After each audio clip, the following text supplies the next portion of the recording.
recapping the economic model, which we're going to do, and then have you do your own numbers. I just wanted to see what ahas we've gotten so far today. So I have a little bit of, maybe it's just a little new, but the 75% conversion rate. Correct. Is the factors that determine whether your conversion rate is higher or lower depend on experience, or what does it depend on? So the national average is 75%, and I would say that the more you refine your skill set, your percentages will change. I would also challenge those that have a 95% conversion, because it could also mean you're not going on enough appointments. So it depends, right? If you go on 2 appointments a month, your conversion might be higher than someone that's going on 10, right? So skill set is important, and as you fine tune, this is what the national average is. So I would say if your numbers are higher, use your numbers, right? And so we're just doing it for the sake of not everyone has their numbers or has enough business to, know what that is. So when you don't know, utilize 75% because that's the average. When you do know, okay. So the aha is to know your numbers, right? I think also, maybe for me, the aha is my numbers are a lot higher because I tend to go on repeat and referral business plans. Absolutely. But if I want to grow my business more, then I have to take that opportunity to go on more of those unknown appointments, like the FISBOs and the expireds and stuff. And the numbers probably aren't going to be at 90 or 95. Right, and that's a great aha. Oh, That is You're for Did sale. you repeat that? For sale by owner. If you want to achieve the repeat customer she has, she already knows them, she's gonna get the business. Right. If you're going to force a buy owner and expired, Right. you might not get it. So if you're concentrating your business on your sphere of influence, and your repeats and your referrals and such, your conversion rate ought to be pretty high. It ought to be at 90-95%, right? Right. But if you really want to grow your business, you're going to have to go out of that comfort zone, and you're going to have to go to other sources: door knocking, FISBOs, expired, internet leads, whatever. You're not going to get 90 or 95% of those. So your numbers are going to come down because those people don't know you, love you, trust you already. You've got to get in there and do your thing. And you have competition in those instances where there's never any competition on the other. right. And really, that's when you refine your skill set, right? Is when you're put in situations where that's the choice you have, is to refine or not, succeed at it at some point. So it truly does depend, and I would be right along the lines of what Sandy said. Or sometimes that you're not going on enough appointments, and that could look like you're not doing anything but your database. What are some other ahas? I have a question. Mhm. On the total business expenses, the $81,818, Yes. does that include like what you pay into the company? Yes. It includes your cap, your royalties. It would include if you are leveraging out salaries. It follows the actual budget model, which we'll go through. So that accounts for 10% on, I think it's 12% on salaries and 10% on marketing to your, your sphere and things like that. And so that's all built in. So if you're not doing some of those things, you're going to have a higher net. My challenge is to follow the model and put it in your business expense or your business operating account and move it around where needed so that you keep it in tune to the model. So that when it comes time to hire someone, the money's already there. It's not like I don't have the money, you've been saving all along for that expense. Yeah, remember that $81,818, $21,000 of that or so, whatever is your cap. Mm-hmm. And then you've got $61,000 left over that or whatever set aside for taxes, equipment, computers, business operations, or whatever. Yeah. But that's what you got to work with. Well, I mean, I was thinking, because we normally don't use this money. Yeah. But I should have to do one down, because I ran out and did the paperwork, Uh-huh. and I thought, that has to include the cat. Yeah, it does. It does. It includes all those expenses. Does it include your salary though if you're an escort? So if that, there's a big debate on that actually. There's two schools of thought. So what some people do is they take the salary that's in the budget and they pay themselves.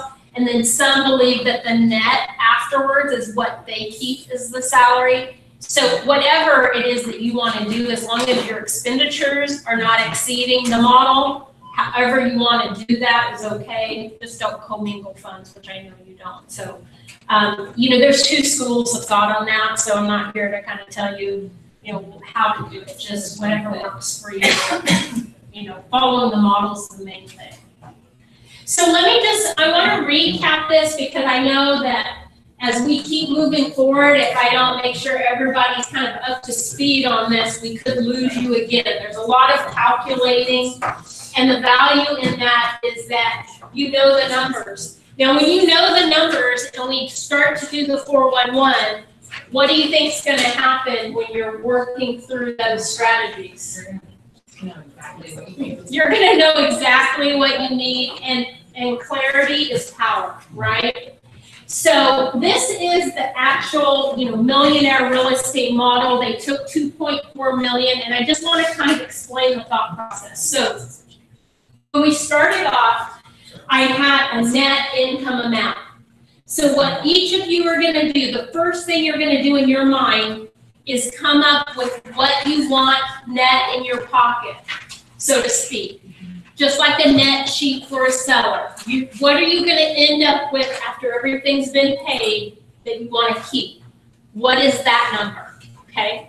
Now, because that's net, we have to gross that up so you know exactly what you need in sales to be able to net the 100,000 or the 200,000 or the 500,000, whatever that looks like for you. Okay. So in the beginning, what you're doing is you're determining those numbers. So you take whatever your net income is, and you're going to follow the model depending on the range. So if it's 100,000, then what you're doing is you are dividing that by 0.55 to gross it up. If it is, let's say it's 500,000, then it's by 0.416, and that's all on page 29. So you're going to take whatever your number is, and you're going to divide it by, that's the model for grossing up the income, which is in essence your total GCI, right? Your total gross commission income that you need in closings, okay? Then what you're doing is you're determining, after you figure out what the gross is and you deduct the net, the rest is going to be your business expenses, because we use the right percentages that model falls into alignment, okay? Once you do those three things on your business, now you have clarity in what these things are gonna look like. Okay, so I have to think through things. This is how I operate. So I kind of break it apart and go, okay, that is determining the ratios and everything needed to figure out the rest of the things I need to know for activities, okay? Then what you're doing is you're taking and determining based on the gross revenue, so the gross commission income, you're determining what your average commission is so that you know what the total volume in sales is going to be, okay?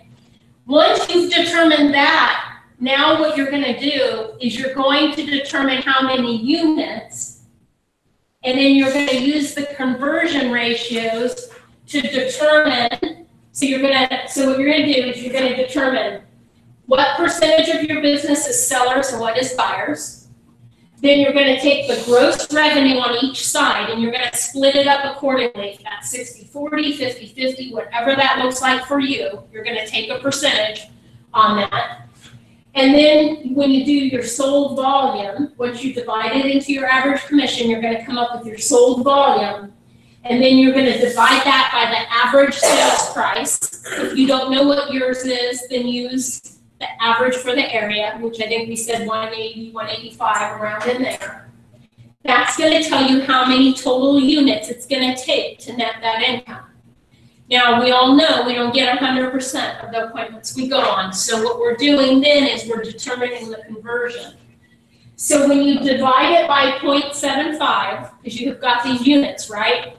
Divide 0.75, that's gonna equal your listings taken based on the appointments you went on, okay? And then you divide it by 0.75 again, unless you have a different number, okay? And that's gonna tell you your appointment conversion, okay? And then you divide that by 12, because there's 12 months. If you are absent during the summertime or a month or whatever, divide it by 11, divide it by 10, whatever that is. So you've set yourself up for success for the year.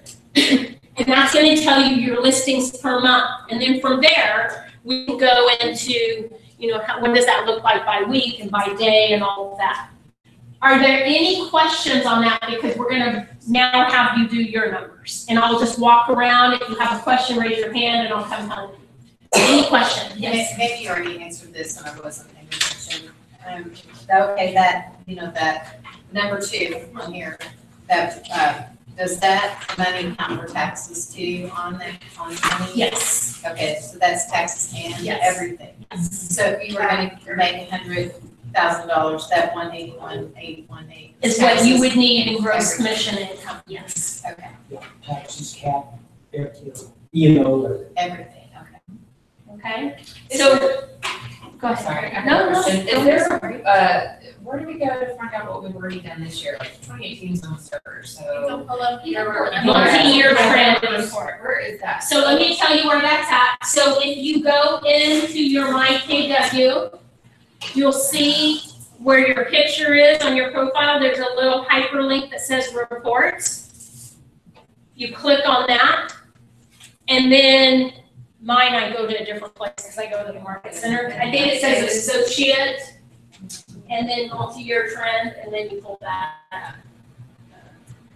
I think you looked at, last year's. It's all on there, the 5-year snapshot. Oh, okay, let me listen then. Yeah. Just coming up. 2018. So if you go to, I just probably clicked on the wrong one. Well, I know that. and then multi-year trend. So there it has 5 years on there, and then you can even go back further. 5 years should give you a good snapshot. If you don't have the benefits of that, because you're newer in the business, take the averages, and you can always fine tune it. The more business you do, you can start to evaluate and look at those numbers. Yeah. Okay, does anyone need help getting to their multi-year trend? So you can take the average and then always tweak it when you. So where are we supposed to do this, on this page? Yes, so go ahead, if you turn, so the formula is on page 29, which I had you go through so you could do it on a separate sheet. If you turn to page 30, it's recording all of those numbers, and that's blank for you. Yeah, I don't know how to explain it.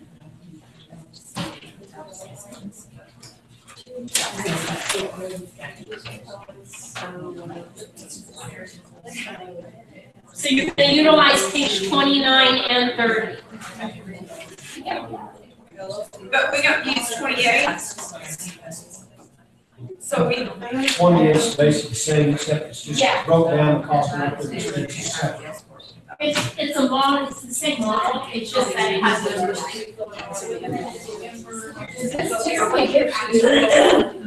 Right, you have to just go here, and then just transfer here, your net income will so that's a performance, so whatever your number is, it's here.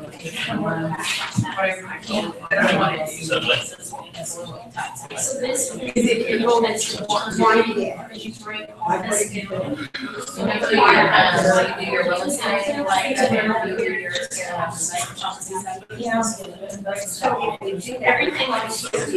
just transfer here. 165. Yeah. Ours is going through my husband, because, you know, because I thought they were. Very much. And now, if you did this, and then you get that guarantee, they give you. So I know. There you go.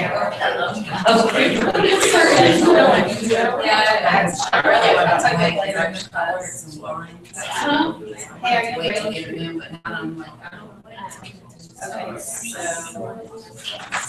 Okay, yeah, I don't know why.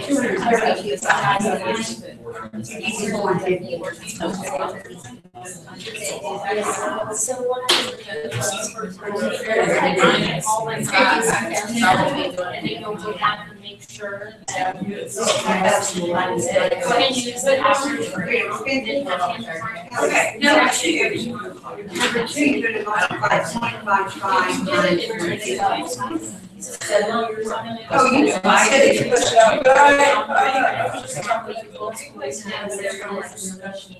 But this could be put in.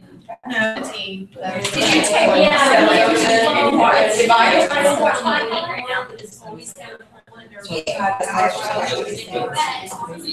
I got all.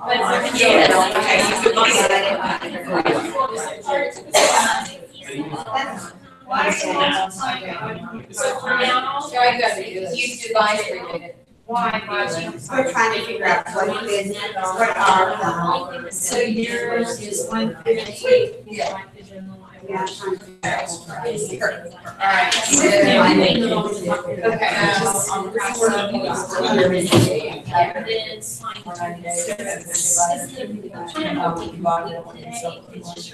Okay, that's it, right there. All right, we had closed units. 29,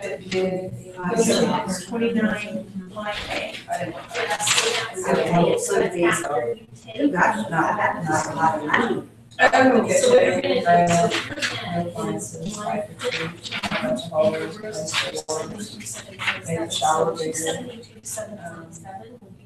you determine what seller and buyer ratio you want. And whatever that percentage is, if it's 60/40, then you take this from 60%. If you add on the seller or buyer side, you get 3% on the other side. And yeah, Also do it. Yeah, they give you it. Right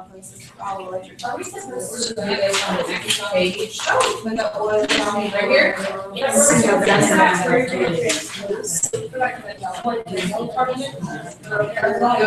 Where does that go?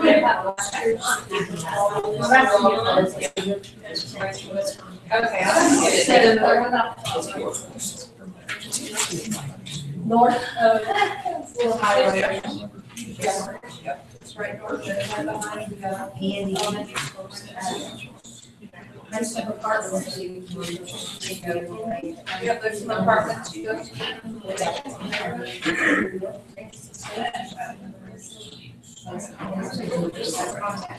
We have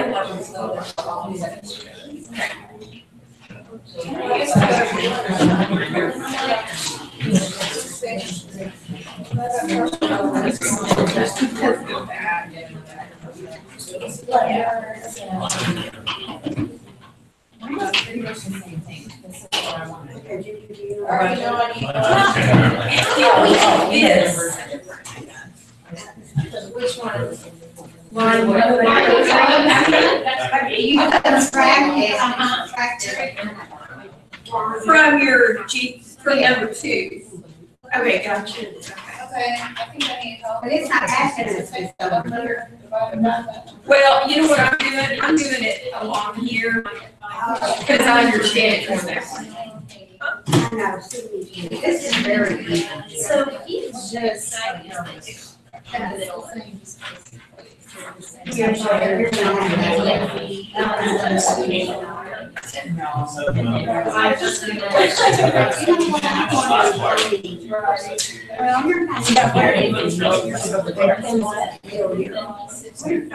What percentage of which?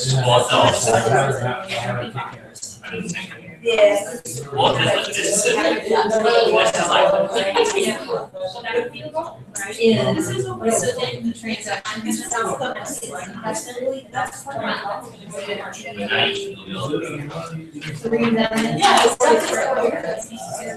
That's so long. Like here, this is now seven. That is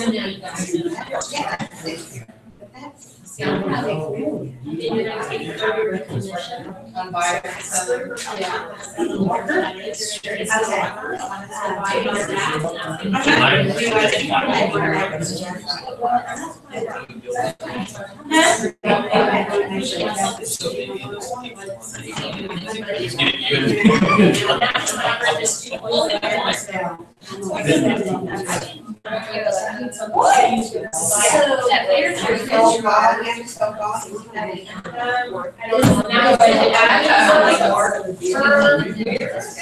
$6 million a year. That's right. Just go 300,000 divide 2.7.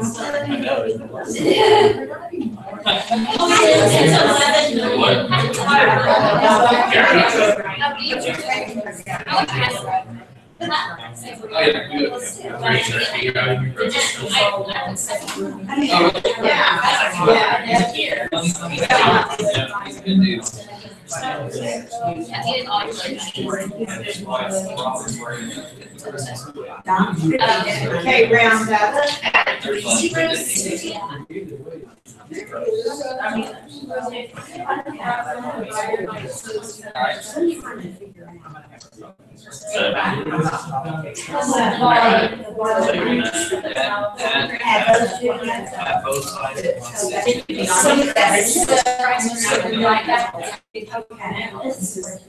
Yes. Yep, and then that's gonna give you units, and these are 0.75. Yeah. So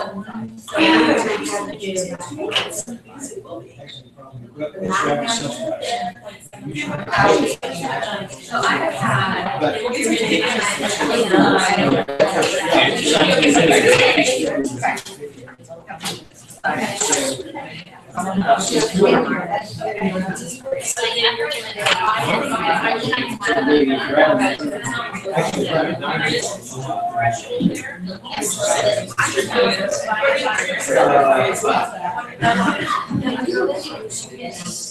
That is convenient. Yes.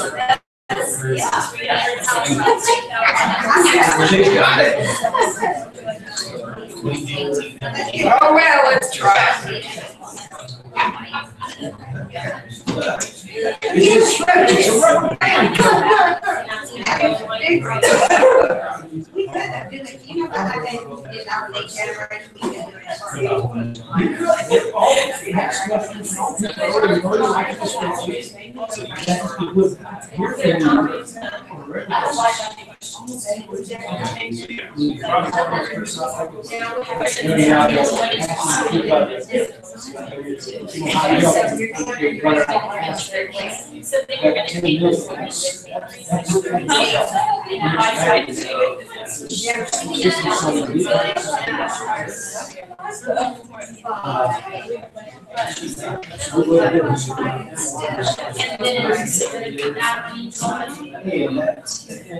Yeah, this one right here. She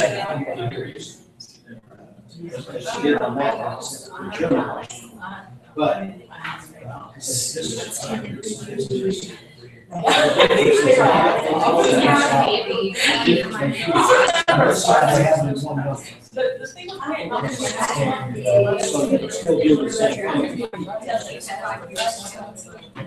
Okay, how did we get on that? Oh, wait. I took that.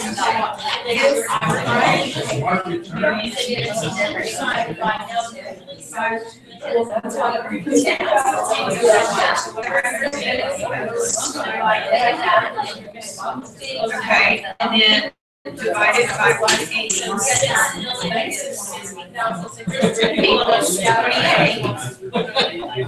And then divide that.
I know, The last 2 days I've been on. yeah, they just,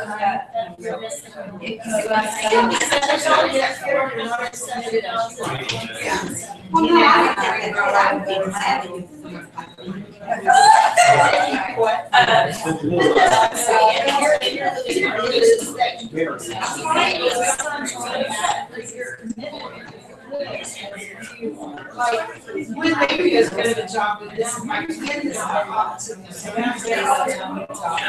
as well as I do with the average. Some of those pictures. That's my concern. Because there's a lot of. Yeah, you can picture too, and they don't picture. They can't screw that up. the original. Right. So there are certain things that they. Highlighted. Yeah. It's highlighted. That's cute, what you do then? Oh, yeah. Isn't it fun? That's what I need to do.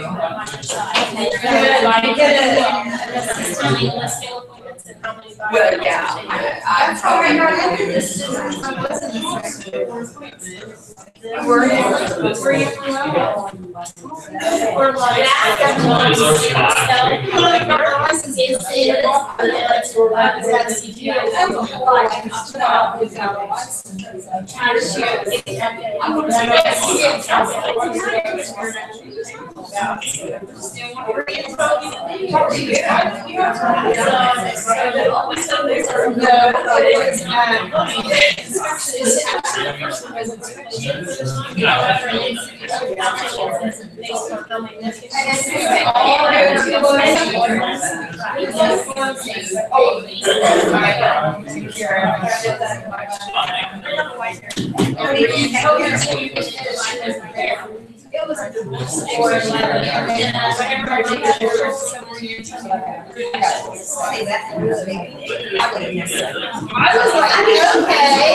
was like, okay.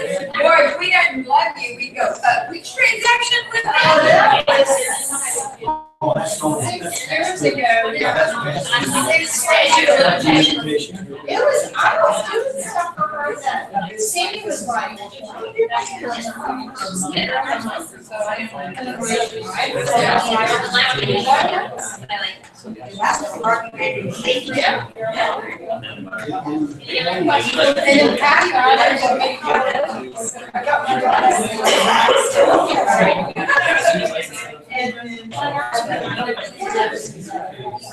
And All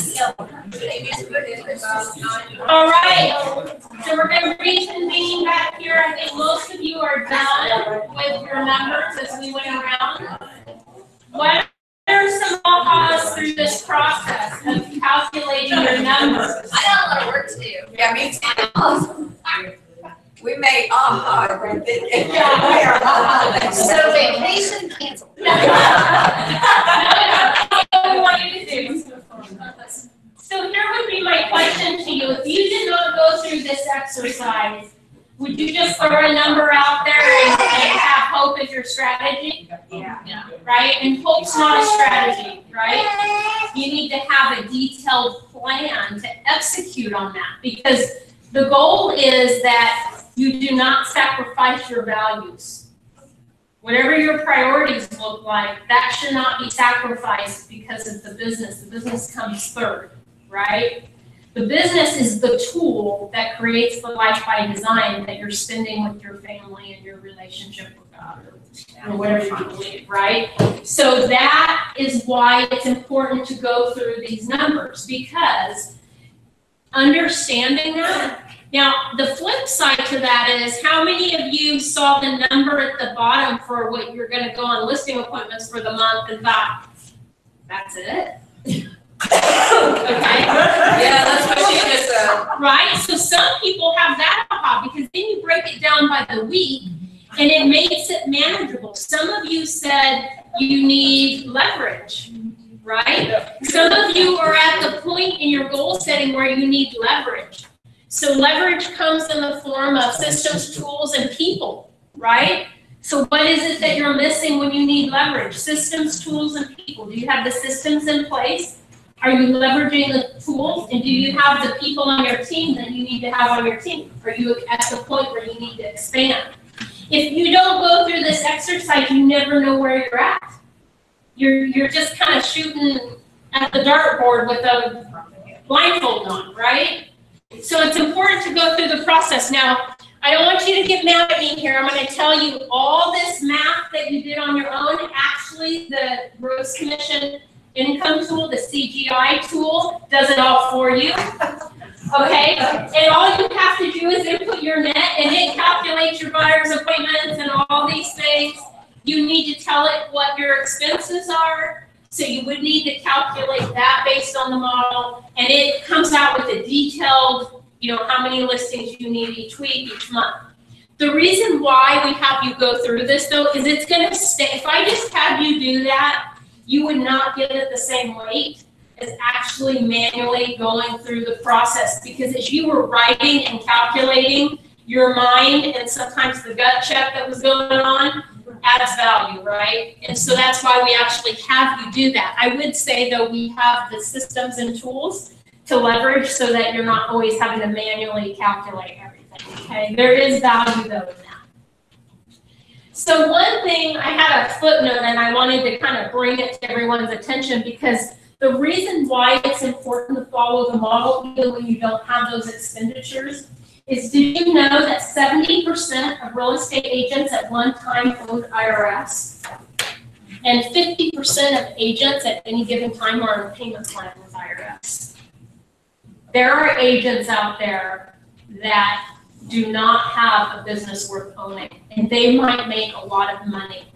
And it was a Century 21 agent that was up receiving an award, and someone from leadership at Keller Williams was invited to that event, and the person started crying as they were recognized as the top real estate agent, because her and her husband were filing bankruptcy the next day.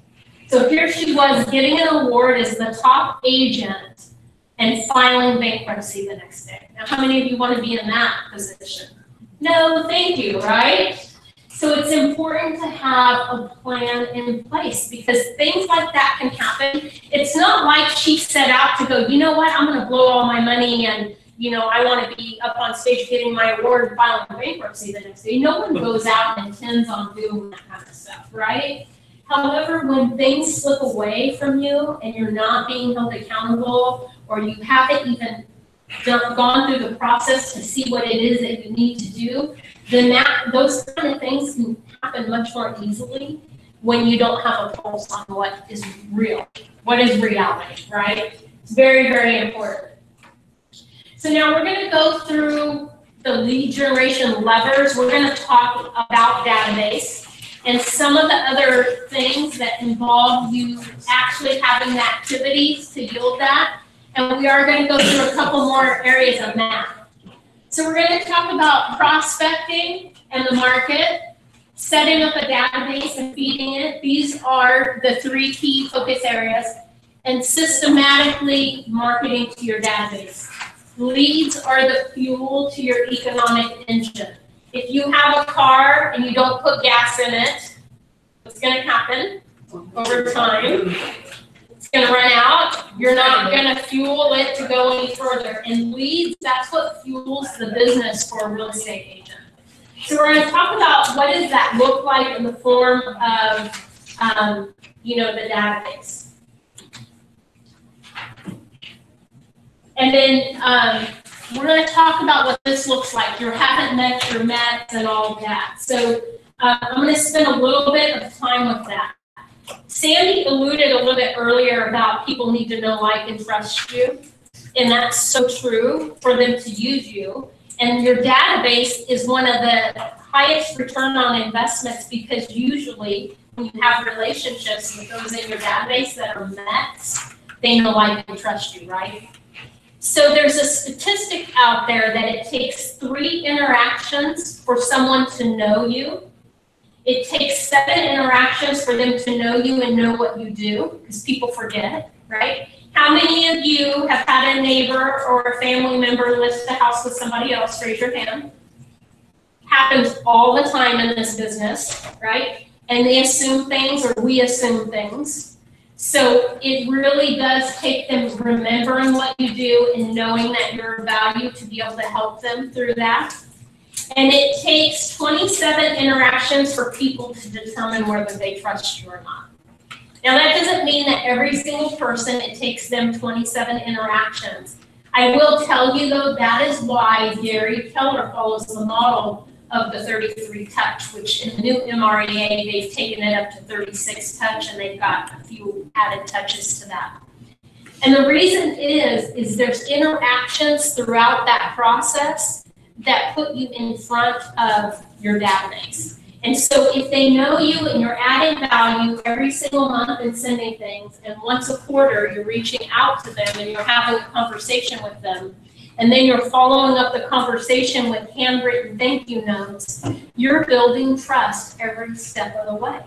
And so it's important that they know who you are, and it's even more important they know what you do. And then what's most important is that they see value in the relationship that you have with them, right? Because that's what's going to cause them to only do business with you. So as we said earlier, the best database is the one that you actually use. That's always a good thing, right? And so we're going to talk a little bit about this model here. So here's what I want you to think of. The general public that you haven't met, in that sphere of people, those are the people that need to know your story, right? They need to know what value you can add to them. They need, in order for them to know, like, and trust you, you need to move them from a not met to a met, right? The target group is people that you want to do business with. So not everybody in the general public do you want to do business with. Would you agree? Has anyone in here ever fired a client? Yep. Yes. Why was that? Time waster. They were rude and condescending. Yeah, just not compatible, right? So just because someone wants to give you their business doesn't mean you want to do business with them, right? So your target group of haven't met are going to be those ones that you really are being purposeful to build the relationship. The network met group is they know who you are and they would do business with you. So it doesn't mean they will, because you know the statistic with the National Association of Real Estate is that 87% of the people would do business with their agent again, and 11% do. Why do you think that is? They don't remember their name. They don't remember their name. They're not in front of them. They're not continuing to build a relationship. this truly is a relationship business, right? It's almost kind of embarrassing when you have a client and they come into the Keller Williams office and they're like, oh, is so-and-so here? And you're like, who's so-and-so? Oh yeah, they sold me my last house. That's weird. Yeah. That happens. It happens all the time. It really does. It happens all the time. And so it's important to be purposeful with this. This sphere is worth a lot of money to you. And it's also the way you continue to build relationships, because guess what? Your sphere knows other people. It's not just about them. Let's say in your sphere you sell a piece of property, land for $2,500, $3,000. They still could be your best referral source and opportunity, right? So it truly is about building the relationship that's gonna last, not just going after the next transaction. Because when you just go after the next transaction, what do you think gets lost in the process? Service and relationship. Service, relationship, the value that you provide. Because now all of a sudden people just become a number to you, right? And that's not, you always get more by coming from contribution than you do just kind of going through what the numbers mean. Yes. And then when you look at the allied resources, which is a great source of business for you, why would they be a great source of business for you? You're a great source of business for them. Yes, right? It's a reciprocal relationship. When your allied resources are also business owners and you look outside just title and, finance and all of that, you've got a lot of people you're connected with that you can also be a resource for other people in your database, right? How many of you know roofers? Yeah. How many of you know people that lay carpet and tile? How many of you know air and heating people?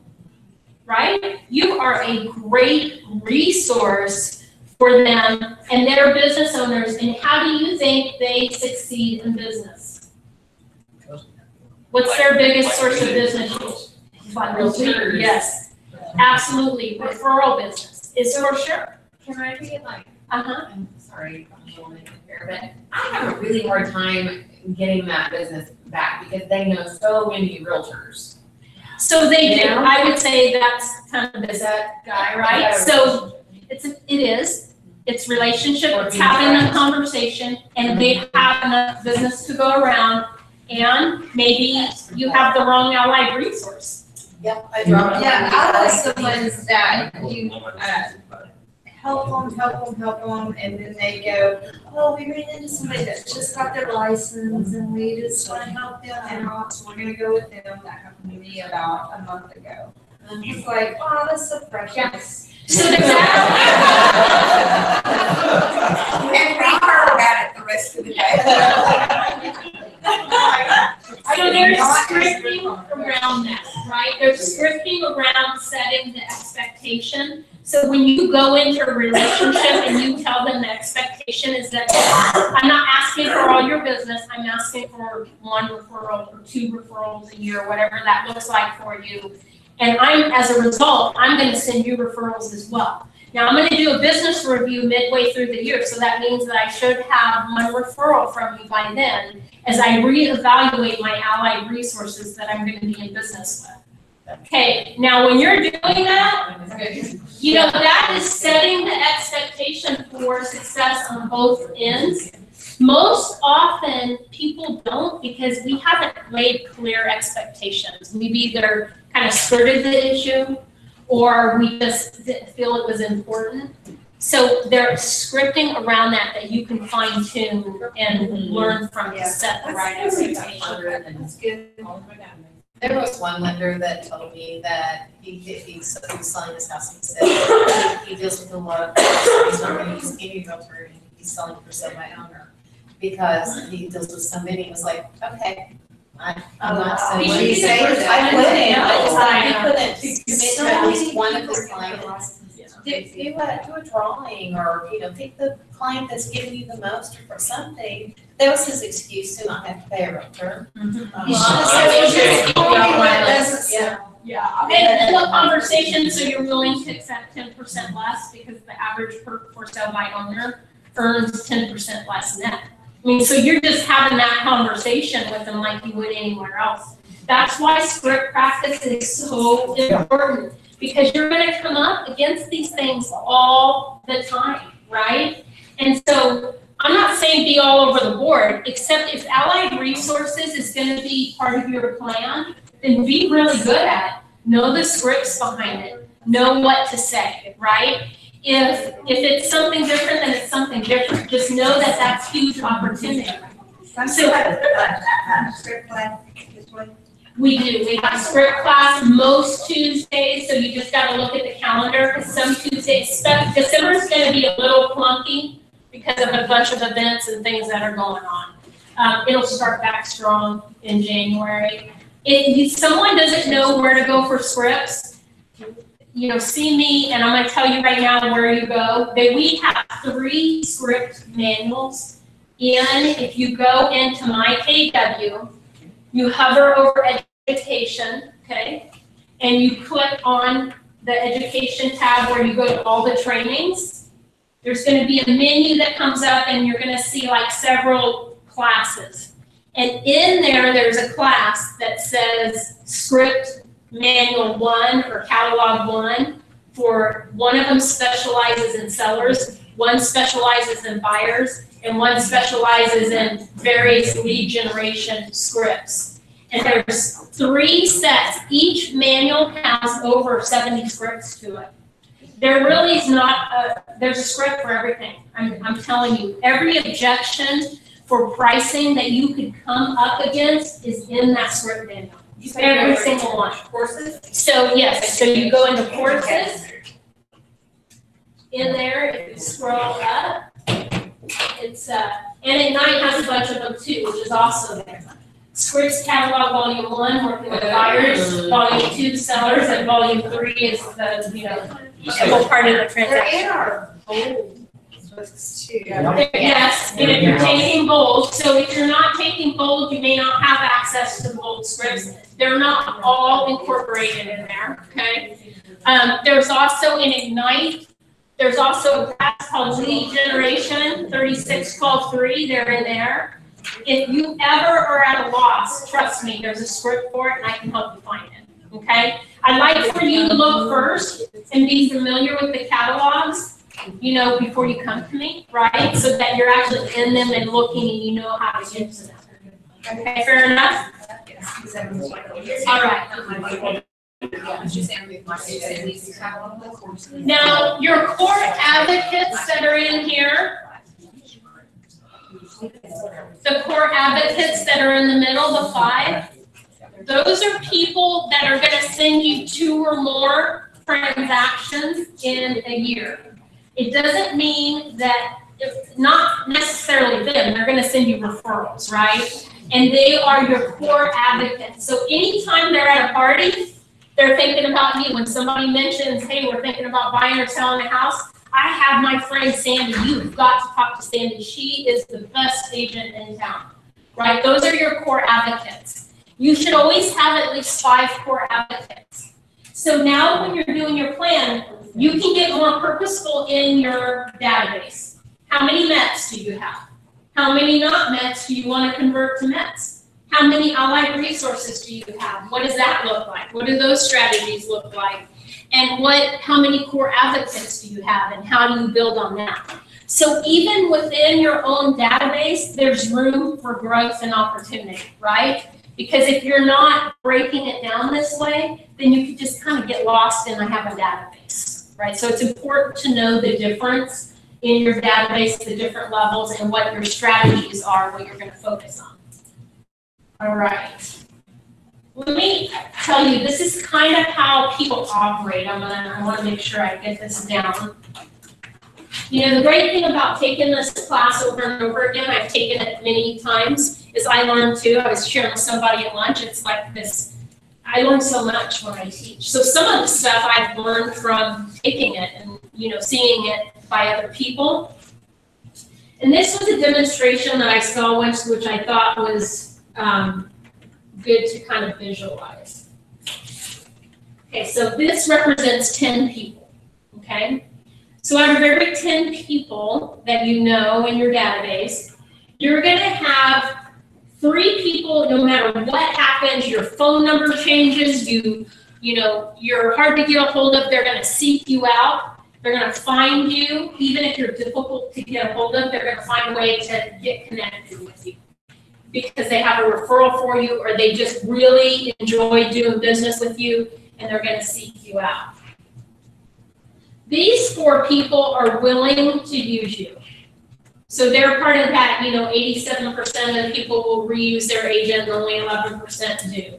These 4 people are willing to use you, and you need to make it easy to get a hold of them. Because they're willing to use you. However, if you're not in front of them and you don't make it easy for them to get a hold of you and know what you're doing and know what you're up to, then they're probably not gonna, reach out to you. And these 3 people, you have to give detailed instructions. Are you sure it's 3? How many of you felt that way? You're showing a buyer a home, and how many of you have lost them to another agent because the expectation wasn't really clear? And the response is, well, I didn't know, you just seemed like you were busy, so I didn't know. Happens all the time. Usually it'll happen once, and then it doesn't happen to that agent again, or they at least do it, they'll use a buyer broker agreement or whatever it takes, right? There's people that you actually have to give them clear instructions on how to contact you and get in touch with you. So your database, if you think about that, every 10 people, you really have to operate knowing who you have and who you're having conversations with. Do I need to make it easy for this person? I'd say make it easy for everyone and you win the battle, right? Let them know. Put in place the campaign system so that they see all that coming across, and then all of a sudden, when somebody's talking about real estate, you're just gonna pop into their mind because you've been sending them stuff every month, right? Things of value. So, I caution you to make sure that you're doing items of value. And right now, like it or not, videos are kind of the thing that causes more people to open and actually read what you send. So maybe that's going to be part of your goal on your, how I said it was like job and then business. Business could look something like, I'm going to implement and send out 2 videos a month, right? For your business. That could be a business goal. That's not necessarily a job goal to do specific tasks. Make sense? All right. So here's the thing about database is for every 12 that you have in your database, I'm just leaving stuff laying around all over the place. I don't know why I did it quicker. Okay, for every 12 in your Met database, when you're operating it effectively and you have systems and you're doing the campaign and you're making phone calls quarterly, you'll get 2 closed transactions for every 12 in your database. I would say if you're not at least getting 10%, then you're not maximizing your database. Now, when I say met, that means they know you, they've met you, and they know what you do, right? So met is not someone you happen to say hi in the grocery store and have a 1-second conversation and you don't really have all the information exchanged and they really don't know what you do, right? That's not a met. Now, when you add it to the database and you put them on the system, now they're a met because you're actually feeding your database with their information. You met them face to face. You had that conversation, okay? So that distinguishes that. 50 not mets, okay? This would be leads that you buy, things like that. It's 50 and 1, okay, that you get from your database when it's a not met. So I would say, like anything, when you have a balanced business, you're going to win in the end. And what you want to do is you want to be able to get some of your mets into, or your not mets into mets, and that could be what part of your goal looks like when you're doing your 411. You could specifically say, I want to have 50 of my not mets moved over to my met status this year. That would be a strategy and a goal that you could break down into bite-sized pieces, right? And at the end, you're gonna get a result from that, for moving them over. So what we're gonna do is we're gonna determine, if you could turn to page 38. I want you to read the MET and the habit MET. This scenario is talking about each person in your database costing about 50 cents a touch for the METs. And so just kind of take a second to look through that math, because we're gonna do something similar with that, okay? So what you're doing in this is you're taking your goal of how many people and what that equates to in closed transactions. So I'll give you a couple minutes for that.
Okay, so here's what we're gonna do. We're gonna do some math here.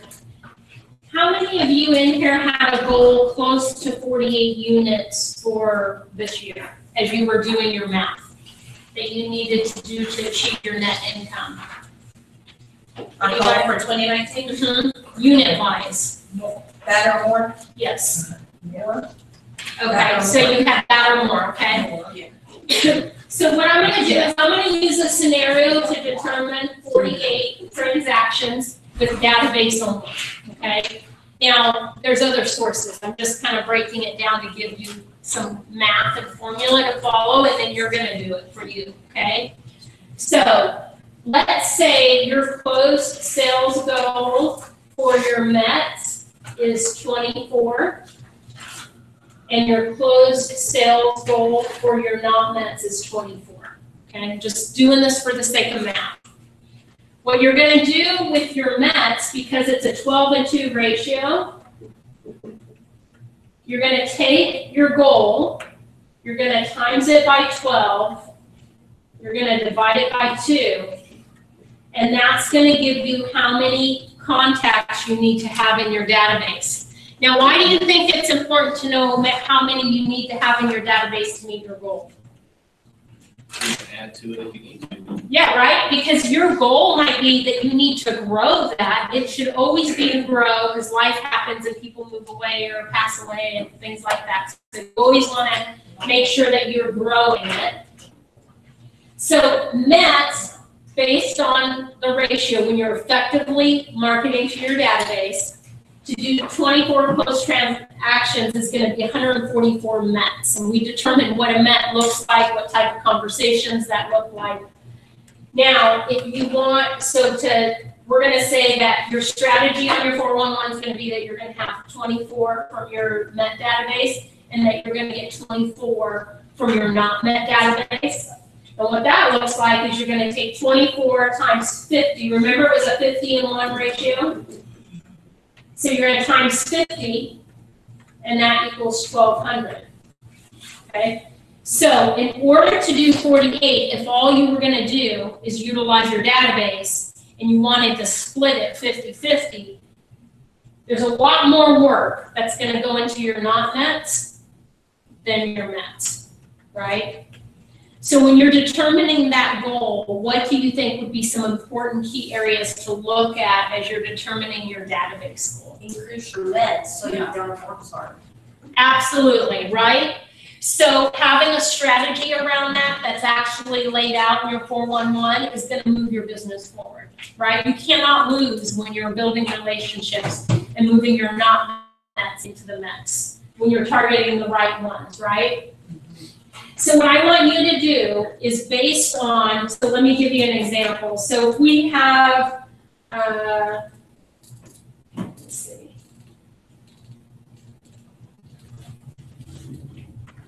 Oh yeah, that was the same thing. So what I want you to do is determine in your database, we're gonna talk about other generation levers, lead generation levers. The database is gonna be your highest and best use, your highest return on investment. It costs statistically around 50 cents a touch on your database, which is almost next to nothing, right? Pretty inexpensive to stay in touch with your database. I want you to determine how many closed transactions you'd like to see from your database of Mets and how many closed transactions you'd like to see of not Mets. Now, when you look at your goal sheet that we've already done, if you're at 50 transactions, it doesn't mean all 50 need to come from your database. Now, though, is whatever that number is, you're going to have clarity's power. So now, like Sandy said earlier, her aha was maybe she needs to venture out to other lead generation sources. That could be. Now you know how many units you're going to venture out for from other sources. Or maybe you need to fine tune your database and your allied resources and who are your core advocates and who are you moving from not Met to Met, right? So I'm going to go ahead and give you a couple minutes to determine that in your mind. Out of your goal that you already did, units. How many units are you going to get from your database? And how many are going to be Met and not Met? And then do this math. So this math for you is on page 40.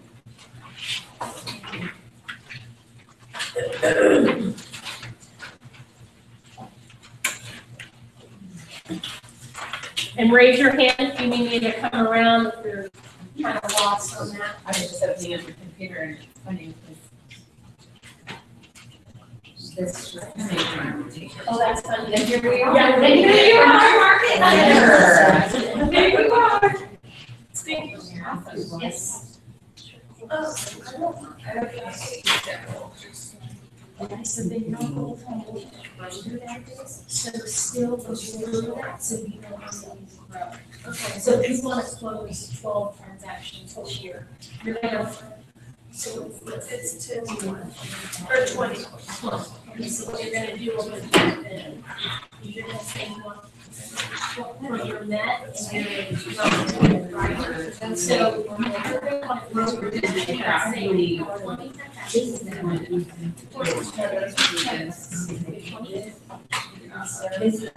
and then you're going to times 12 divided by 2, that's going to tell you how many contacts in your database.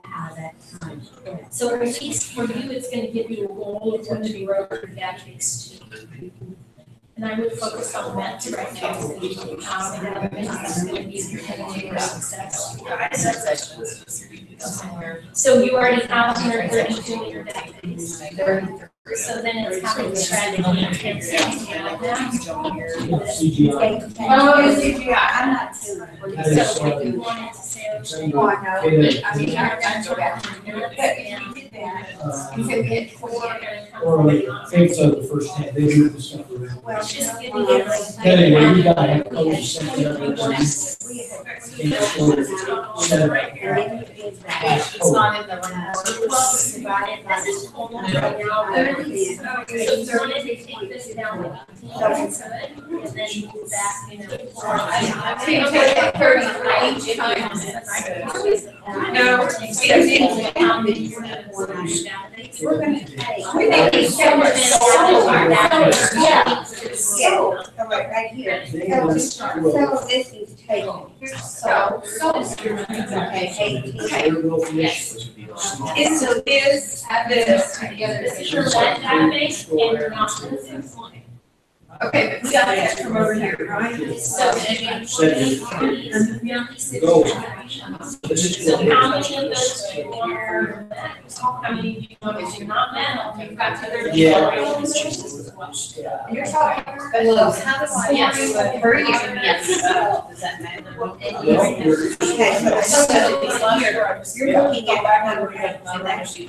Yes, so 36 or some 38, around 38. So how many of those do you want from your net and not? Yeah. I think tomorrow I'll be better. So if you wanted in total 38. Yeah. So it's like, yeah, it's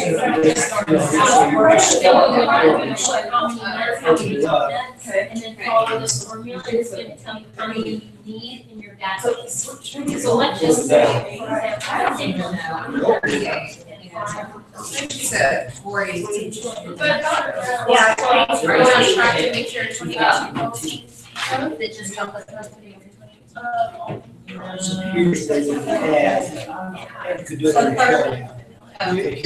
Carolina.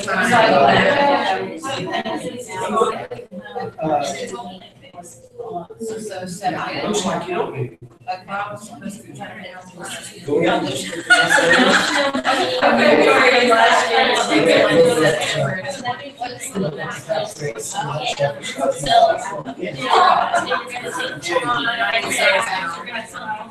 Well, I mean, you're. You can't. I'm just giving you an example. You said your own goal, I'm just telling you that's how it works. Well, see, I would rather have because I have like math and. Yeah. Yes. I mean, So. That's. No, it's whatever you want to do. Yeah. That's. But not I'm gonna put 30. Because don't we need to go down? I don't know if you did it. So say 30 units. Yeah. What number did you have? How many you need in your data. 30 times 12, so we need 50 here. My dad.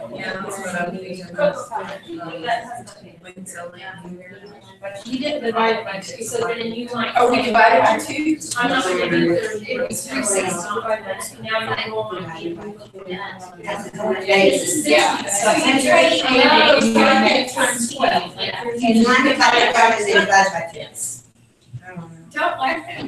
Well, I'm not. I can't remember Okay, why.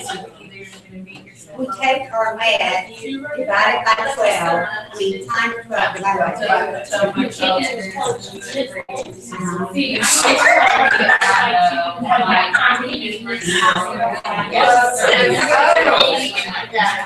Okay, so then I do, I take it times 12, and then I divide it by 12. I do.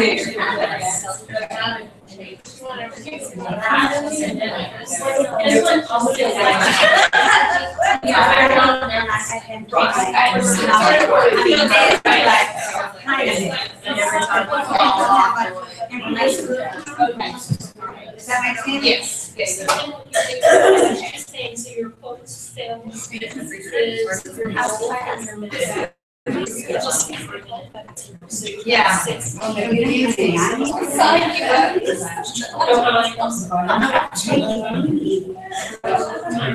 Okay. That's what I'm saying.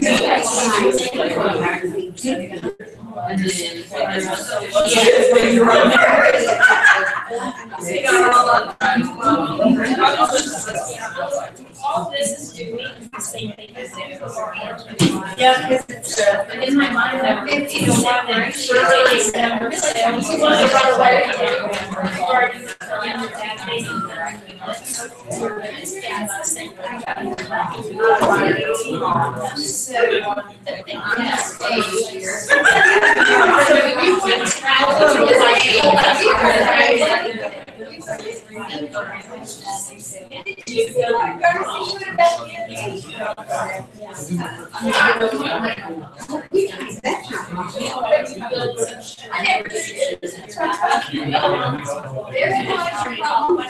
It takes that, it has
Alright, everyone ready? You don't have to do the very bottom of the page.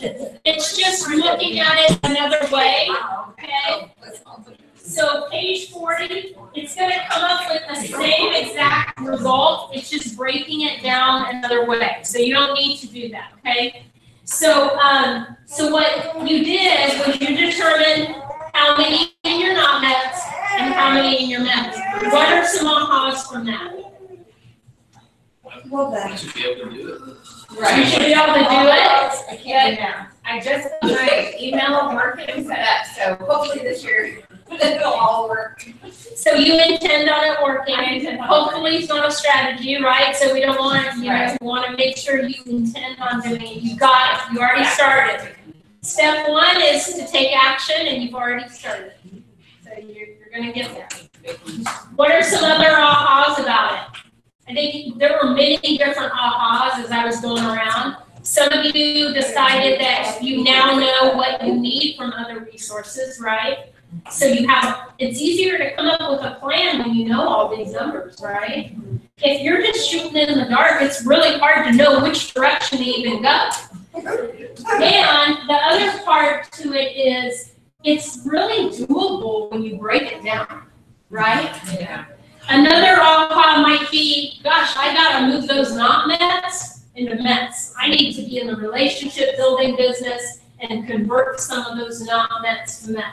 Because it takes much more effort to get business out of the not mets than it does the mets, right? How many of you had a significantly higher number when you got to the not mets? Yes. Right?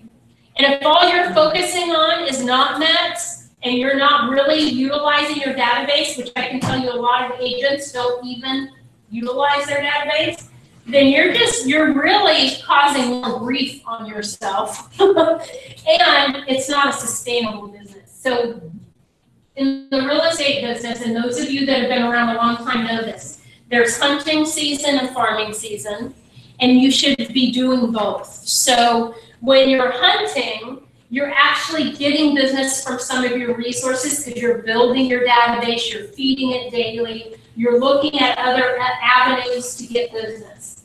When you're farming, you're planting seeds in the relationships that you have, and those seeds are going to grow into business, and that's always going to be the highest return of investment for you. It's going to be your database.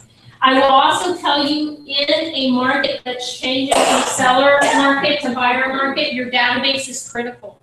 So now's the time to get a good campaign in place. It's one thing to say you need 200 in your Met database, and if you're not doing anything with that, it's still going to sit there and not generate business for you, right? So there has to be activity around what is effective in building your database. And so I would get crystal clear on what that looks like for you as we move on and do your planning. So turn to page 42. 42 is a list of potential lead generation levers that you can focus on. And I want you to pick 3 to 5 that you're willing to commit to for your source of business. And I'll give you a couple minutes to do that. So 3 to 5 on page 42 that you're willing to commit to for your sources of business. What's IVR? IVR is the value system, like, you know, in a kind of like the BPO, internal valuation. Sometimes reload companies and other companies will have you doing evaluations, so that's a source of business. How many do you want to pick? 3 to 5? 3 to 5.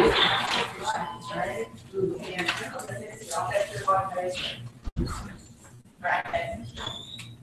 3 to 5 that you know you can take this guy and throw him aside when he shows up, right? The broke monkey, okay? So these are 3 to 5 that you're gonna commit to. Vickie? Yes. So like on the just sold mailings and just listed mailings, for someone who's new and doesn't have a ton of activity yet, try not to let this sound like a broke monkey, but does that even make sense when you don't have a lot of volume to do those on? So you can do just sold in the area where your database is. There's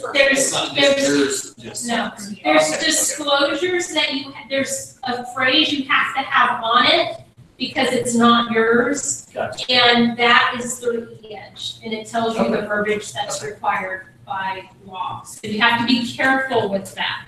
And if you're gonna use, I always say the best practice is to get permission, okay? Because you can't use their pictures and things like that without permission. It gets to be a slippery slope. So use caution when you're doing that. So if this was your own, let's say you had these, 20 plus listings and sales per year, you're doing that on your own database, and that.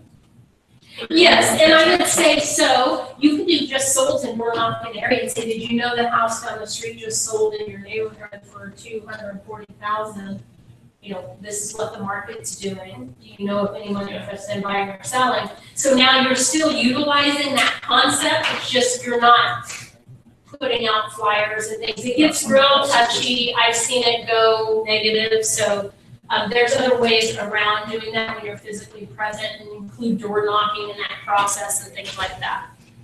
It's just like you're holding an open house for someone. The listing agent knows you're going to hold the open house for them. So they know you're going to go door knocking, right? So you just have to be careful and make sure you have communication and get permission on things, because if they say no, you cannot use their pictures. They pay for those pictures. It gets into a whole legal thing. I would say there's enough sources to focus on, but open houses could be one, obviously. All right, so now that we've got that, we're getting closer. We're getting closer to being at a point where we can pull it all together, right? So it's important as we go through that we are this is bite-sized pieces, so bear with us, because what we're doing is when we get to the end and you go to write everything down, guess what you're gonna know? What to go do. You're gonna know what to go do, and you're gonna know how to put it in the format of a plan. That makes sense? Yep. That's measurable and that's doable, right? And something that you could commit to and actually do and be accountable to. So now what we're gonna do is we're gonna talk about, we went through all that. We're gonna talk about the 3 key focus areas when it comes to the budget model, leading with revenue, right? So we're gonna lead with revenue, we're gonna play red light, green light, we're gonna stick to the budget. Those are the 3 key focus areas that we're going to talk about. So on page 44, if I could get Carrie, would you read what the truth is on page 44? 44. Full. The top truth or the bottom? The top. The top. Your budget model is about minimizing your expenses to maximize your net income. It's about minimizing the expenses to maximize the net income. And the truth on the bottom, I'm gonna have you change it based on what Gary Keller's putting in the MREA too. And that is for every dollar invested in your business, you should receive 9 times that dollar back. And that's because of the leverage we have today, that when he originally wrote the MREA model, we didn't have the leverage that we have, the technology that we do today. Okay, so leading with revenue, red light, green light, right? It's really important that you make money before you spend it. I know that sounds so easy. However, I cannot tell you the amount of agents that have gotten into credit card debt to go buy leads when if they just would focus on the activities that it takes within your database and building relationships, they could generate leads without as much cost. 50 to 1 on a not met, 12 to 2 on a met. Don't start your business off getting into debt, right? That's not the way to get your business off the ground. So it's important that, you know, when we are spending our own personal accounts, we certainly don't spend money that's not there. Well, hopefully we don't spend money that's not there, right? Hopefully it's not a strategy. Check your finances often, lead with revenue. And here's what I found is when you're checking on it on a regular basis, that doesn't happen. I think one of the dangers of today where we don't have a checkbook register, how many of you still do a checkbook register? Oh. Right? What? Few people still do a checkbook register. Mine is electronically on my phone. Yeah, I know. So here's the thing, out of sight, out of mind, right? Out of sight, out of mind. It's true though. It's much easier, because that ATM card works really well. It's much easier just to go and spend and not realize where you're at. You might check in on it every so often, you know what. So I challenge your thinking on that to what is it that you're doing. I'm not saying you need to go do a register, because there are a lot of really cool tools online. However, if you're not visiting that once a week, that's what I would challenge you on. Visit that weekly so that you know where you're at, because you'll spend less when you visit it weekly. It's proven. You will spend less when you visit it weekly. So you want to make sure that you do that. That you hold to the lead revenue. When you do that too, I'll tell you, people can sense when agents are desperate for the business. They can sense it even on the phone. Right, Sandy? It's true. They can. And so if you're operating on a desperate mode because of lack of paying attention to the financial situation, then it's going to show up in how you're presenting things, how you're doing your scripts and things like that. So you just lead with the red light, green light.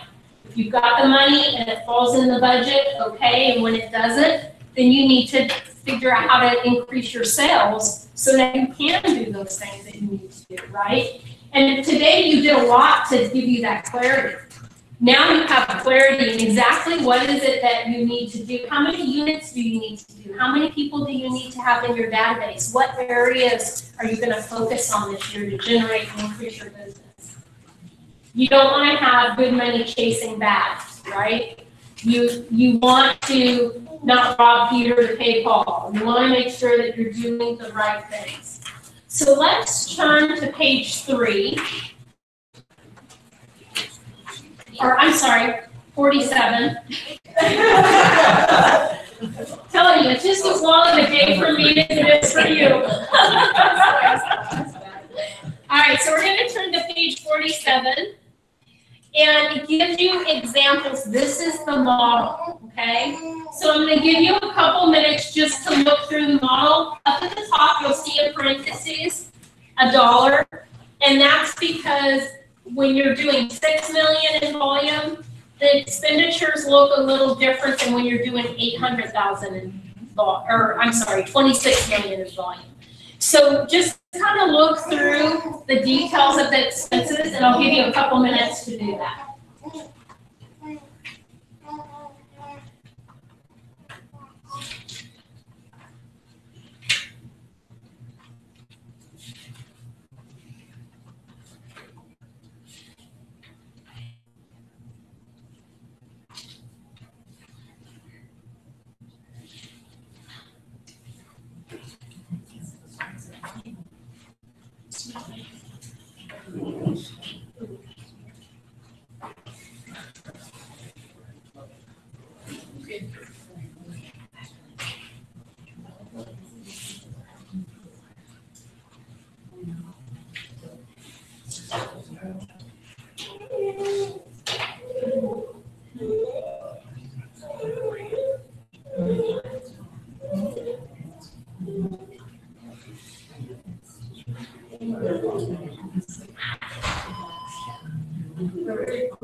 Okay, so we're going to reconvene. So my challenge to you would be follow the model even when you have excess, right? Because it's going to put you in a really good position when the time comes that you need to hire someone or spend some extra money on technology or spend some extra money on marketing. And I would always say that you want to invest in yourself as well, right? You're pouring into yourself with education and things like that. So you always want to have that money set aside. So when Bold comes around, if everyone did this, how many people could attend Bold? Everybody. If people are doing 4 to 12 times more business by attending Bold, why would we want to, right? I mean, your business only goes up when you're in Bold. There's nowhere to go. It's not going to stay flat. Colette, your business has gone up during Bold, right? What percentage did you go up the first time you took Bold? I don't know. I don't know the percentage, but it went up. It went way up, and the second time I took it, it went up even higher. Because you're a different place every time you take it, right? Yeah. Yeah. So you should always put aside money for education. Those are things. Now, how many of you look at this spreadsheet right here and you get a headache? Be honest. Oh, I love it too. I love it. I feel like if you're just purposeful with your money, like I started being purposeful with my money this year, and I wrote down everything before I even cashed my commission check. I wrote down where my money was going, so I calculated it out. But I very been purposeful with the expenses part. So I do put 30% on there to put as my expenses, but I don't have an account for it to go in and sit. Right. Yeah, it makes perfect sense. So maybe I'm just. So a separate account. Right. It makes sense. Yeah. I have an account for it. So here's what I believe in leverage, right? How many of you are good at math? Raise your hand. So there's a few of you in here.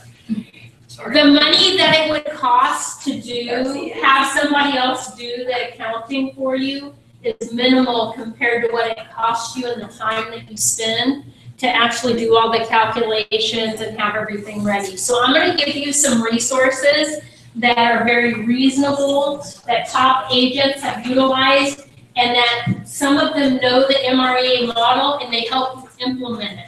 Okay, so that's very, very valuable to have someone that does the accounting on a monthly basis and does that for you. So there's always QuickBooks. Everyone knows that there's QuickBooks that you can utilize that will put the budgets together. There's a free program called Mint.com, which is part of QuickBooks. It's just a free version, so it doesn't have all the capabilities of QuickBooks. However, it has enough to kind of get you started to lay out what that looks like. What'd you say, Mint? Mint.com. There's myrealbooks.com, and that is an MREA bookkeeping model. They already have the model. It used to be a Keller Williams agent that developed a business in accounting, and so there is a cost associated with it. I think it was like $130 a month or something, $150. It's not something that's really, really expensive if you think about this. how many more listing appointments could you go on if you were the one tracking everything, right? You always have to look at it from that standpoint and utilize tools and leverage for that. What is it costing you by having your hand on that? When these people are certified accountants and they know exactly what they're doing, right?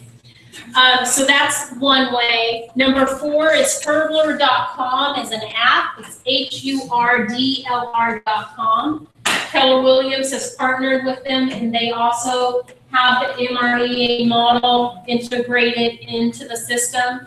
You can even track, closed transactions and things like that. And there's HURDLR.com. It is an app.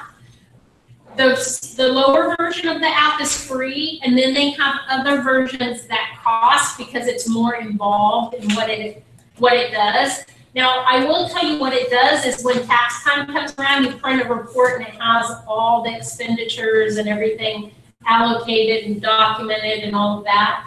So check it out. It doesn't cost anything to check it out, and there's actually a free version that you can utilize some of it on if you're into the apps.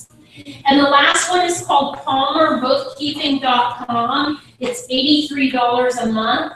Also someone who knows the MREA model, and I believe they used to be at Keller Williams and then started this business for agents because there was a need to have the accounting.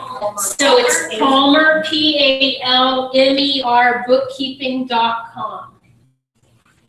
Profit Dash, is that still around? Profit Dash was Hurdler bought out Profit Dash, so that is Profit Dash. Hurdler is Profit Dash, they just changed it. Okay, so. And you're saying Hurdler, HURDLR? Yes. Yes, LR, and it is an app that if you go to the Google Play Store or the iPhone Play Store, you can find it there, okay? So those are resources for you that you can utilize for leverage, right? And we all need leverage in our life, and so sometimes we spend an awful lot of time doing things that aren't, this is good to do, it's not gonna bring dollars in your pocket, right? It is something that is a must when you're a business owner. It's just if you could get leverage on it. I kind of liken it to this. How many of you, would like to have a maid clean your house? Yes. And some of you may.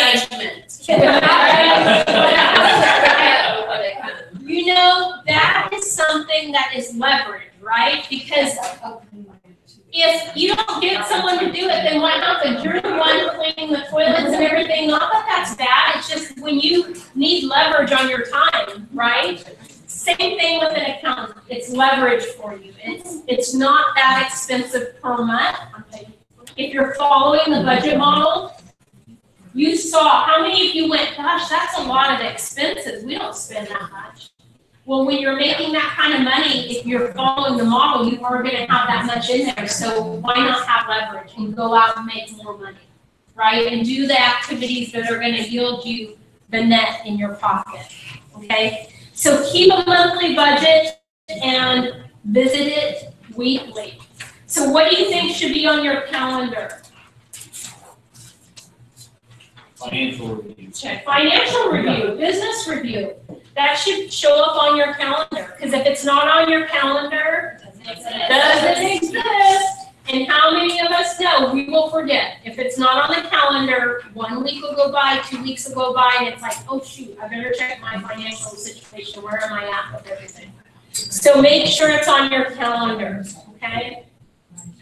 Let's see.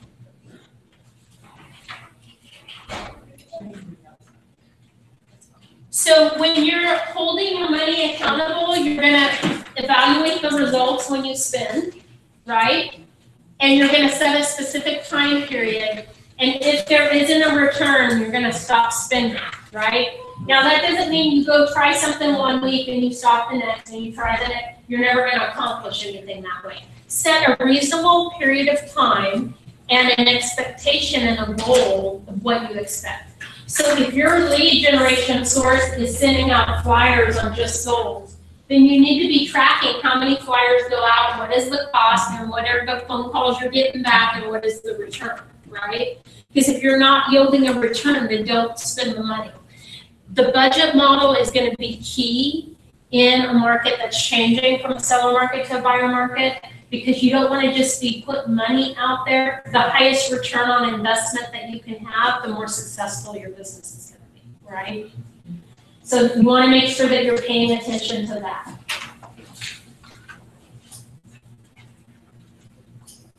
We already talked about that. So cost of sales, a seller specialist is typically on salary, and a buyer specialist is typically a commission split. So you need to determine that. If you are growing your team, I have roles and responsibilities for every position on the team, and I have salary guides on what that looks like.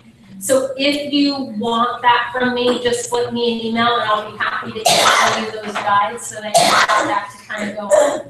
If you're growing a team, I would say go to ESO. It is a class that will change your business.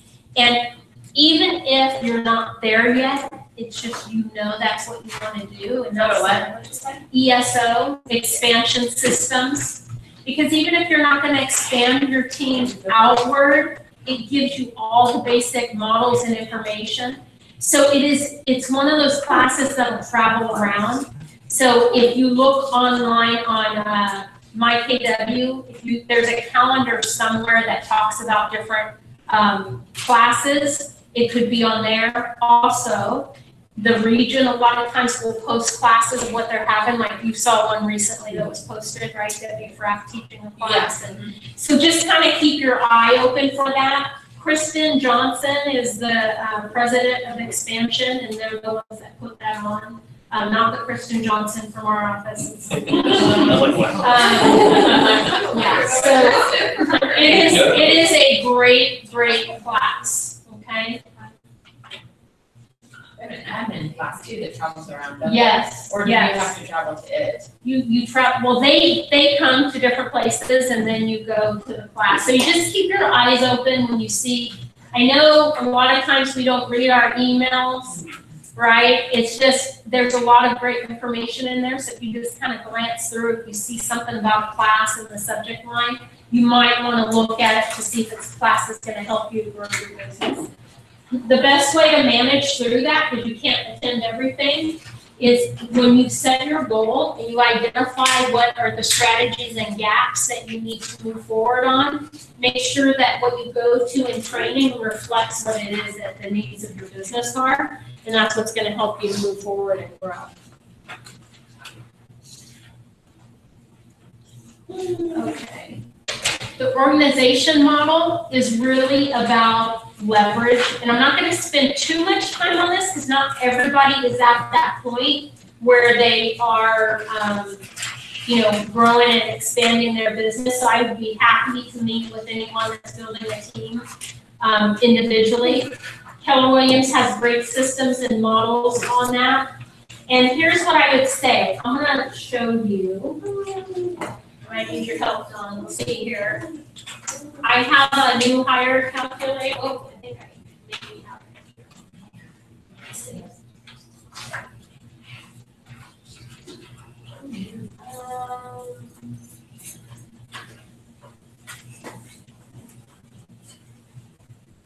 Let's see if I can find it.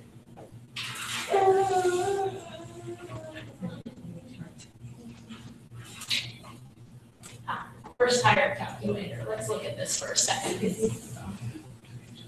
Now remember when we talked about the job interview and going on the appointment and the billable hours, okay? So this calculator here determines what is your hourly rate of pay with and without leverage. So an example is, I'm gonna go ahead and change the things in green, right? There you go. So the average sales price, let me see here.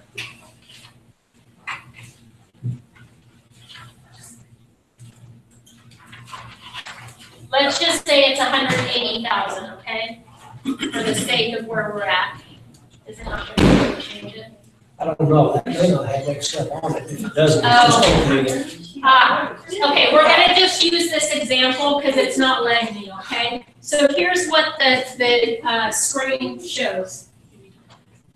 If the average sales price is $300,000, that would make the average gross commission. It calculates for you. If you just plug in the green items, it's gonna calculate for you what the end result is. So I'm just gonna use this example. So as a real estate agent, your average sales price is $300,000, and you're doing all the work. You are the maid. You're the one doing everything. You're wearing that hat of all roles. Then your hourly is $180 per job, right? We talked earlier about the appointments as your interview, and then when you get the listing, you just hired yourself for a 48-hour job, 48 to 50 hours, okay? So what you made in that 50 hours on that transaction is $180, okay?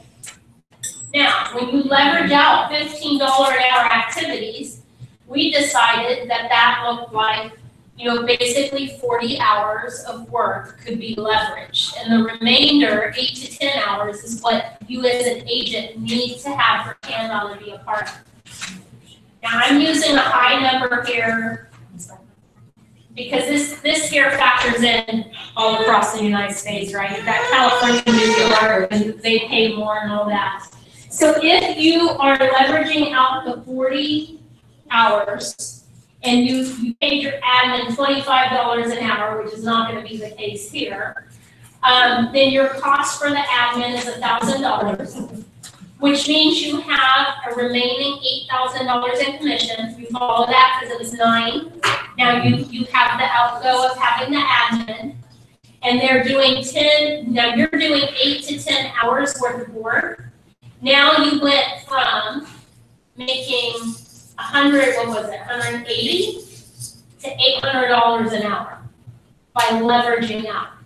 So you have to ask yourself, can you not afford it? If you're at enough transactions, why would you want to make $32,000 more in the same amount of time by using leverage, right? So you have to ask yourself that. What is it costing you by not having leverage in your life? Because think about it, what it's not factoring into is how many additional contracts are you able to go out and get when you're working 8 to 10 hours on per billable job than working 48 to 50. How many more appointments can you go on? How much more time can you spend refining your skill set so that you are hitting it right on when you're lead generating through your different sources of lead generation, right? So if you're doing 24 hours or 24 units of work, let's say your goal is, and you're already closing 24 units, okay? Sometimes what agents will do is they'll start with transaction coordinator, right? Because at least it's leverage on the transaction, and then from there you can get your admin. It's gonna look different for everyone. The rule of thumb is 36 closed transactions a year, you should have an admin. Always get your admin first before you have a buyer's agent. That is what a successful model looks like, and sometimes even 2 admin before you get buyer's agent.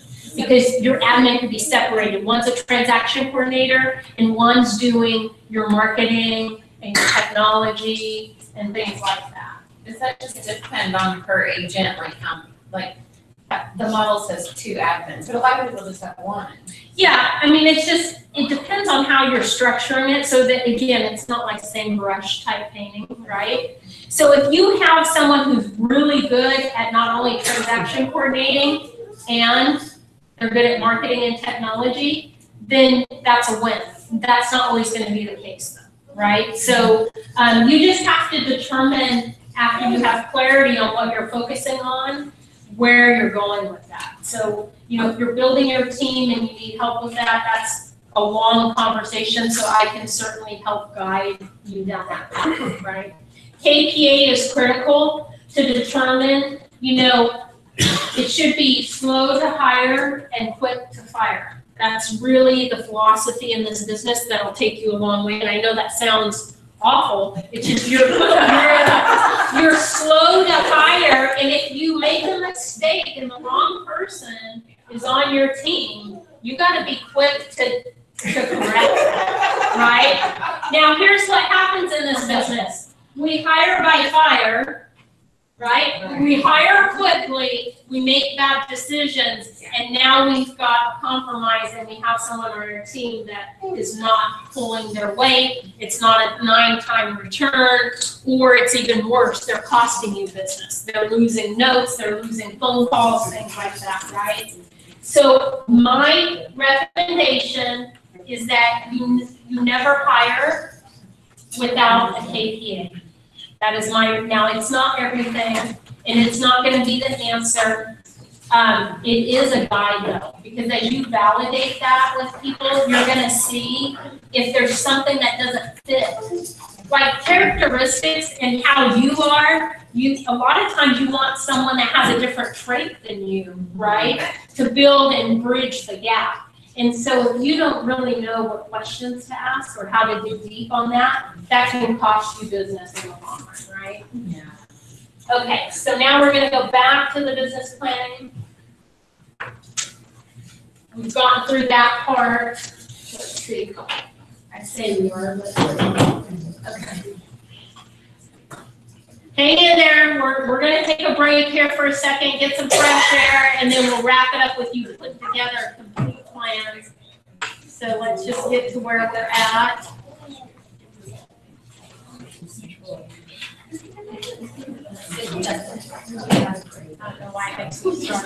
Yeah. All right, goal setting, here we are. We're gonna talk about the 80-20 rule. So if you can turn to page 60 in your book, we're getting here. So who knows what the 80-20 principle is? John? Where 80% of your activity only drives 20% of your results and vice versa. And vice versa, right? So your 20% should be what? Strategy direction.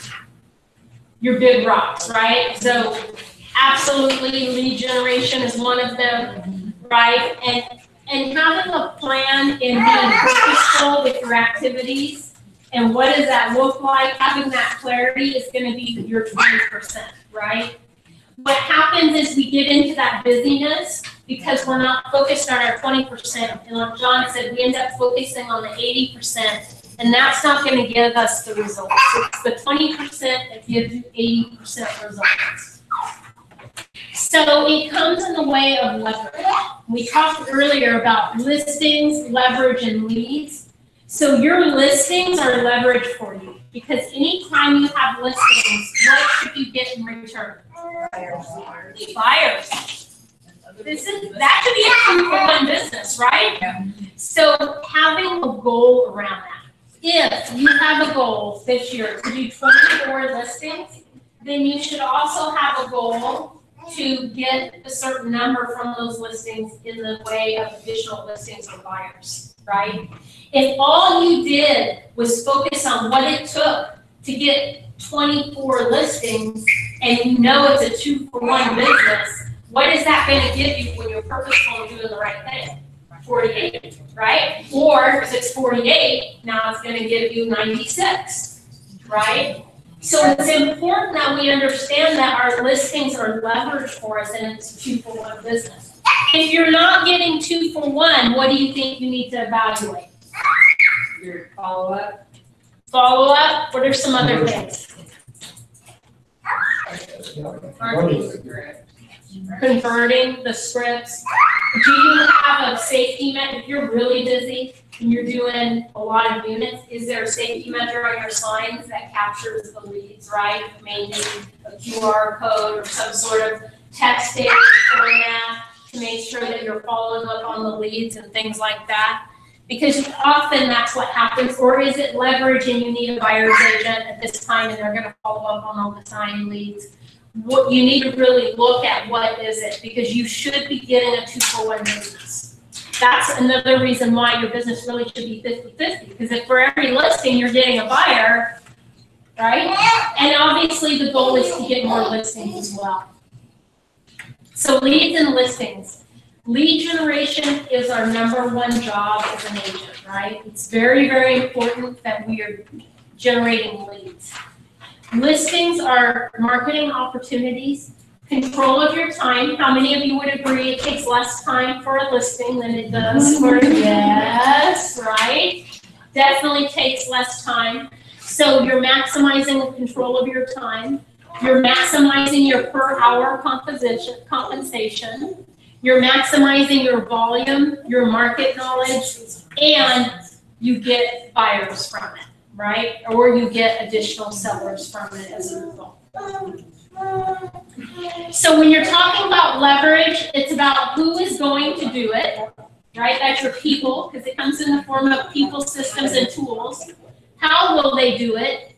Your first hire should create systems for you when you have an admin that you're hiring.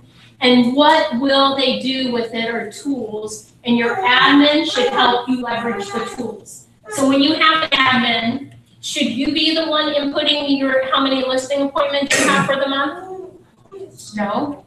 Your leverage should be doing that, right? They should be helping you, compiling the information, and now it's seconds to review what you need to review, right? So you want to make sure that you're properly leveraging yourself. Excuse me, what Yes. type of tools do you recommend to do that? So it depends on what your business looks like. So the CGI tool they should be doing and monitoring. There's roles and responsibilities for each position that outlines the system of what they should be doing, which I have. Are there any type of, I know you said CGI, any kind of tools like any apps or anything that you recommend to put this bid in? So I always recommend the CGI tool because that's the system that we use. And here's why I would tell you that. They're integrating everything to where it will be real time. Okay, so earlier we just talked into our app and said, update my listings, and it comes up and you just push a button, right? What are my CGI goals? It updates it, okay? Now that doesn't mean you're not going to use something else. I will tell you though, when you're leveraging those tools in the CGI, it brings you the referral network and all these other things that actually are very, very valuable. And as they start to integrate, they have a platform system that they're coming up with that's going to be released, I believe, at Family Reunion. And it's not released per se, it's just that it's going to be ready. And what that's going to look like is the clients will be able to real time go on to the system and see where they're at in the transaction. So I would say stay tuned because there's a lot going on that is almost ready. So it will be all integrated. So if you're not using the tools today, what do you think will happen? You won't see what's going on and you'll be kind of behind. So yes, leverage that. Even if you have the whole goal that Gary Keller has is that agents aren't having to go outside and spend money on systems that we can provide for you, right? Do we need to, if we're using an outside database, I've heard rumor that we need to get our database into the e-edge. Is that true? So there will always be a measure for you to upload into a new database. However, the easy part is if it's in e-edge, it will automatically convert it to the new system that they have. That's going to be a Keller Williams based system. Is that coming out? I've heard that e-edge is going away. Yeah. And that they're converting it to a platform that's real time, and that's how they're going to be able to do. You probably know just as much as I do. Okay. So Tech Roadshow, who's going to the Tech Roadshow? Yeah. Hey, we're supposed to get a lot of information there. The Tech Roadshow is going to demonstrate what is going to be ready. And so, you know, the good thing is we can always share what we know, and it's changing every day. The tools and everything are changing every day. Colette, there's also a class on Maps called the Perfect Real Estate Assistant. And that is a class that gives them a policy manual and how to set systems in place step by step. What's that called? It's called the Perfect Real Estate Assistant. Okay, And so it's that's done by like a Monica training, Reynolds. that's a training for. It's a training, there's a cost, it's $199 a month. What's it called again? It's called the Perfect Real Estate Assistant. $199 a month, For 6 months. Yes, 6 months, and then how long do you do it? it is for the 6-month period, yes, If you wanna do that, it's fine. Okay, the CGI, over is time. that a training tool for the admin? That's for us. So the CGI is your tool that you can have your admin utilize to help input your information into it, Okay. to be able to upload it, okay? All right. So here's the 8 goal categories, because we're gonna start getting into writing out your goals. You've got leads generated, right? So what does that look like? With specific, remember, goals are SMART goals, they're measurable, they're achievable, you know, you can be held accountable to them, they're very specific, and they're time bound, right? Number 2 is listings. So having goals around that. This is what successful agents do, is they know their goals and their actuals. 3 is contracts written. So I would tell you contracts written and listings are leading indicators of other numbers that come into play. They're leading indicators of your contracts closed. They're leading indicators of the money. Then number 6 is your goals for your business, because remember, you've got job and then business would be people goals, like who needs to be in position on your team to earn the money that you want to earn. 7 is what goals do you have around systems and tools. If you're not using CGI today, your goal might say that you are going to implement CGI, and every week you're going to make sure that your listing appointments are updated. Could be something like that, right? So I encourage you to not get left behind and to actually embrace learning it. Doesn't mean you have to perfect it. Just know where it's at and start to utilize it and do it. And then number 8 is personal education. And in here, we're blessed because it was like 238% the last time we checked. On those who come to 2 or more trainings a month here, internally, increase their GCI by 238%. It keeps moving and it's getting better and better. And so we are blessed in here that there's so many different people willing to teach and invest their time. And I know Dawn does a lot of that and has some great statistics and numbers. We didn't used to track it in here. And so that's why it's moving too, is we're tracking it every month and now we know. And Dawn and I even have a meeting to go over what is next year's training calendar look like and how can we add value. So we look at those numbers all the time, and here's why. If we're not giving you value, then why are we here? Because honestly, we're only here because Keller Williams believes in giving back to their agents. Otherwise, it wouldn't be that way. So we hold ourselves accountable by the value in the training that we give. So if you're not coming to 2 or more trainings a month, I challenge you to do that. Find which 2 trainings will help you with your plan, right? You don't have to come to everything. Find the 2. I would recommend you always come to the joint team meeting because we've implemented the language of real estate. And that's going to help you, like Sandy said earlier, to be that valuable relationship builder, to know what's going on in the business so that when another new agent comes along in town, that's not to say anything against new agents in here because we're equipping you with the language of sales, which is important. Then you're not going to lose out to business to someone who doesn't have the knowledge and know what's going on, right? So it's very, very important for you. So when you're going through your 411, these would be the 8 categories. Once we get there, I'll leave this screen up so that you kind of have that as a guide as you're going through, okay? All right, let's see. So what to track? You want to track leads received, source of the leads, and your conversion rates. And I would even track it further, and I would say how many contacts, conversations are you having to leads received, right? Because then you always know what you need to do in that area.